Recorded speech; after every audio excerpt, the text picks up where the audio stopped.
Hi, everybody. This is Cindy, and I've got Tori Evans joining me today. She's a photojournalist, and she's going to talk about a book that she recently launched and published. And I'm going to double check that we're on the Facebook page and inside the group. So if anyone is on right now, doesn't seem like anyone's on yet, but looks like we're there. And make sure the audio works. Okay, so if you guys come on, let me know who's watching. Put your name in the comments and where you're watching from. I see some people are joining us. So, Tori, why don't you go ahead and introduce yourself and tell where you're from and what type of photography you do? Okay, my name is Tori Evans. I currently live in Columbus, South Carolina.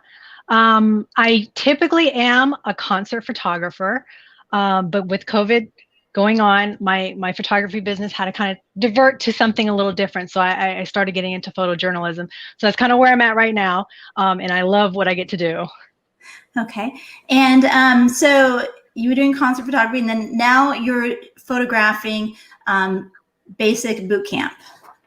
Yes, my job is to document the 10 weeks it takes to become an American soldier in the Army. And now, how did you get started doing that? Well, when COVID hit, it really hit the military hard, and there was only key essential personnel that was allowed to work during that time. And so a lot of photographers, they had to kind of just stay home, and it was only the important people that were allowed to be out. And so I offered my services. I said I'm a photographer. I'm prior service military. I was in the Army. I went to basic training at Fort Jackson, so I had a good understanding of what it was going on. And I thought that, I would be best to tell that story. And so when I offered my services, they gladly accepted. And I was part of that key essential that was allowed to document training during COVID. Mm-hmm. Okay, very, very interesting. Because I know there are a lot of, there's a lot of photographers out there that are part of military families as well. And I come from a military family, and then my daughter's considering joining right now. So this is really kind of close to my heart. And plus this week's Veterans Day. So I thought it would be really great to feature you in your book, because like recently when COVID hit, I know I had a little webinar about different things photographers could do to earn money online. And this is a great thing, a great way to use your photography skills to do just that. So why don't you show everybody your book? Okay, here it is. It is called Back to Basic, and it's 96 pages. Mm-hmm. So it's a lot of photos in here, which was really hard to just narrow it down to 96 pages. Oh, wow. So it's a good little read, and it takes you through the 10 weeks of basic training here at Fort Jackson. Mm-hmm. Okay, and what prompted you to want to create a book from all of your photos? Well, I think like many photographers, we always want to have a collection of our work. And I think the idea is always there, like, oh, I photographed this and I would love to have it in a collection, but not really putting any more thought than past that. And so what really sparked it was I photographed the September 10th graduation this past September. And that was the day that I had graduated basic training. Oh. So it was a real emotional moment, because here I was 16 years later, standing on the same field that I had graduated on, now as a photojournalist, not as a new soldier, but as a photojournalist. And the moment, that's when it hit me that my life just came full circle. Mm-hmm. And the title came in, Back to Basic. I am literally back at basic. Oh, wow. Okay. And so, it was a moment of just being in that moment and seeing it from a different side, because when September 10th, 16 years ago, I was on the field, and that was a different moment and a different feeling.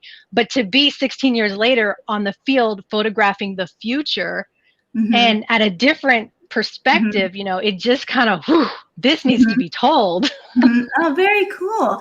Yeah, and I know you mentioned that you wanted to put this together for a collection of your work, but I know that everybody who's featured in the book and their family members, I'm sure, really, really appreciate it, and it means a lot to them, especially because you have the interviews from some of them within the book. And how did you go about capturing the interviews? Well, I spend a lot of time with these classes. So every 10 weeks, well, about 11 or 12, because there's a break in between each class. But every 10 weeks, we have a group that comes through Fort Jackson, and I stay with that group from start to finish. So when they arrive, I photograph them getting off the bus, and when they leave, I photograph them leaving. So I get to know them. I get to know their faces. I'm with them day in and day out, Okay. going through all the training. So as I'm doing this and I'm photographing them, I get to communicate with them. Mhm. I get, how was your day? And, oh, that was amazing what you did. And, oh my gosh, let me show you the photo I just took of you. Like, it was so amazing. I get to have that interaction, and I get to share a little bit of my experience of, well, when I was you, this is how I felt. And I remember feeling the same way. And so we get to bond in that way. As a photojournalist, which I never thought I would have. So that's where I started documenting the words from the trainees to relate it to the photos, because when you see a photo, you might see something, but there's more to that photo. Exactly. And can you open up, show maybe a page that has like the quotes? Because it's not like a big long interview. They're just kind of quotes from them. Yeah. So what I was wondering was, yeah, I love that. Okay. So did you have a recorder, or did you have them fill out a form? Like, how did you get the exact words, like from their quotes, or a lot of times I have my phone with me, so sometimes I just push the record button depending on the situation. Sometimes, I'm texting, because with my work, I have to submit the photos, and with the photos I submit, I have to give a caption. So there was some backstory that started building as I was having to submit my photos for the Army. That's where the stories were starting to unfold. So between just writing down notes and voice recording whatever the person was saying to me, just to make sure I had it down accurate. That was kind of how I kept track of all of it. Okay. Yeah, I kind of wondered that, because there's a lot in there. Yeah. And how long did it take you from start to finish? I mean, I know so that covers one entire class, right? No, actually, this covers a year. This covers this past year up until, let's see, I just put out the book, so up until September 10th. Okay. This covers that How many time frame. classes then were there? 3. Oh, 3 classes. Okay. And then I know I'm not too familiar with it, but I know like the color coding of it, you have the different colors, the different phases. So you documented that. And for the layout, I know at 96 pages, it sounds like a lot, and it is a lot, and it kind of seems overwhelming, but it's actually the layout. I love how it's very simple. It's not like you have to be a graphic designer to do this, right? Okay.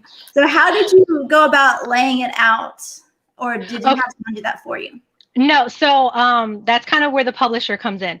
So when I had the idea to put out a book, obviously it's okay, where am I going to put the book through? So I ended up YouTubing photographers and coffee table books, because that's kind of what we do a lot. We put a lot of coffee table books out there. So I kind of just YouTube like coffee table books and listen to different photographers talk about their experience and how they did their books. And one of them in particular, he said he used the company Blurb.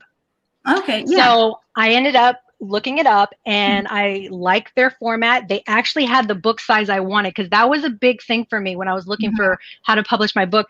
I wanted a book that was easy for people to carry. Because I wanted it to be something that hopefully people would share and see. And if it's too big, nobody wants to carry around a big book. Yeah. So that was a big thing for me, is do you have the book size I'm looking for? And then from there, Blurb was the company that I worked with, and they had the layout, which was really nice, because you pick your book and they send you the layout, and then all you do is put it in. Yeah. Okay. Yeah. I think I've used them before in the past, long time ago too. So very user friendly. Yeah, for sure. And probably cost effective too. You had to determine how did you determine your price point, and what is your price point for the book? So, and that's where the pages come in, because as you know, the more pages, the more expensive it is. Right. This book probably could have been told in 500 pages. Yeah. But that was the thing is, I'm very, cost conscious of things. And even as a photographer and even as a consumer, what would Tori want to buy? How much is Tori willing to pay? Because I think all of us as photographers, we would love to sell a book for like $1,000. That would be ideal. But what would Tori go to a bookstore and look for in a photography book and say, yes, that's a reasonable price? And that's kind of what I went off of. And so I marketed according to the pages and the cost of it, you know, and I marketed about a $20 range because I was looking at different people's books as well. I went to Barnes and Nobles, I went to different stores, and I was like, okay, the size of my book, the pages of my book, what was the going price rate? And so I marketed at $20. I felt that was very reasonable for what I was giving. Yeah, yeah, and you're kind of your own target client too, being in the military. So it's really good to go off kind of what you would do. And so I'm not sure of the prices of the blurb. Were you able to profit any from it, or was it more like labor of love, where you told your story and to get brand awareness for your business? It seemed like that, but Blurb is really good about, you know, the more you purchase, the cost tends to go down. And so I was very blessed that, you know, I've ended up selling over 200 copies. So the cost for me really went down, and I did profit. So for me, it worked out very well. Yeah, that is a lot. That's a short amount of time, because it seems like you just launched it. Honestly, in a week. A week. I have sold 200 copies in a week. Okay, so how did you sell? That's amazing. So how did you sell? How did you market it? Did you have what did you? I saw it on your website. Did you do any advertising, or how did you get the word out? No, everything I've done is self. Blurb was the only thing they printed. They printed my books, and that was about where it ended. And so from there, I decided to do sneak previews. On Instagram, I did like a sneak cover preview where I hid most of the cover, and I kind of just left a little corner so people could, you know, wonder what's in it. And then that's what I kept doing throughout the time that I knew I wanted the book to come out. It was, you know, here's the title, Back to Basic. That was like the next week, you know, and so I started giving little reveals like coming soon, and I was building it up for Veterans Day, because since I am a veteran and this is about the military, I felt like that was going to be a perfect launch date for me. So come Veterans Day, you know, hear the stories personally from these people. And that's how I did it. I just kept marketing that way on my Facebook page, on my Instagram page, and, you know, just leaving the little like teasers. Very good. And so the people featured in your book, were you able to reach out to them as well? Or did you just, as you were photographing them, you gave them the link to your Instagram and they followed you there, or how? A lot of people follow me just naturally through my work. So when this started to come out, I was tagging these people and say, hey, you know, just a look out, you know, there's something amazing coming your way. Very neat. Okay, that's excellent. That's so good. And so let's see my next question. Okay, and so what has the response been? Obviously, you've sold out, and I see that you're going to do another order, like another. Yes. Yeah, so that's. I paced myself, you know, because being just basically a one-person show here, like most photographers, I paced myself. I wanted to make sure that I was putting out quality. And that was what was important to me. And so it was, you know, ordering the books and making sure that I'm sending the orders out with personal touches, which a lot of, you know, businesses don't get to do that when you have it bought straight from the publisher. And that meant a lot to me, because this is my baby. This is not only my work. This is like, I'm telling stories that go deep, and I wanted it to be very personal and very connective to whoever was purchasing it and receiving it. So I put like nice little signatures inside, and I autographed some of them. And so I really made it like a big thing, because I felt like it was something to just be, you know, when you open it, wow.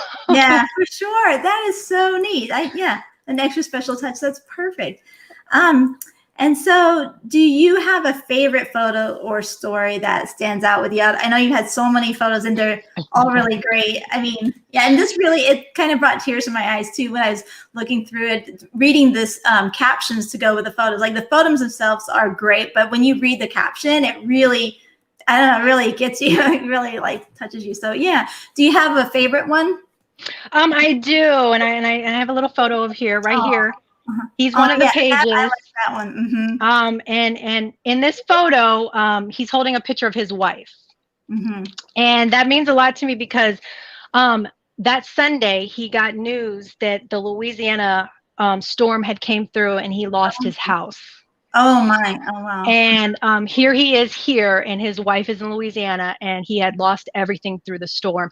And hearing those stories that people don't get to know, and I get to capture, those moments really make what I do meaningful, because I reached out. I said, can you give me your wife's information? And I reached out to her, and I made sure that while he was here and I was capturing his journey, that I connected Mm. with her to keep her in contact Oh, with wow. him. Yeah. And so, you think as a photographer, you're just taking a beautiful picture, but sometimes that's really all people have. And Oh, that was yeah. kind of the moment there that he held a photo of his wife, and that's all he had of her. Oh, And wow. so my photos were all she had of him, and I was the bridge between the two worlds. And Wow. that kind of that means a lot to me.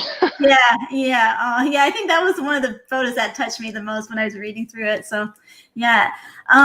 That is really, really great. And I just think this idea is so great, because I've wanted to do something like this. Like, I know there's a lot of, like, you can take whatever niche you're in. Like, even I was thinking for my daughter's dance studio, you could follow them behind the scenes at the rehearsals and performances. I mean, even I had wanted to do something like this, like with dogs. Like, if you're a pet photographer, you have a certain breed, you could photograph. You could go around the world photographing a specific breed. It's really, there's like endless things you could do.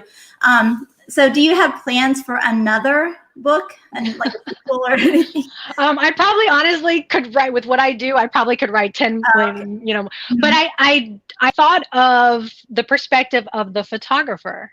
I hold a lot of stories. So not only do I, capture stories, I'm in those stories as well. I'm living it. I'm in the moment. And so I thought about writing a book on my perspective of what I'm capturing. I love it. Yeah. So, yeah. Kind of a behind the scenes of what you do. Yeah. How exciting. And then, so what advice do you have for other photographers who might have an idea in their head of something that they want to do similar to this kind of project? To be honest, you if you have an idea and you feel solid about it, like, go for it. I had no idea where this was going to fall.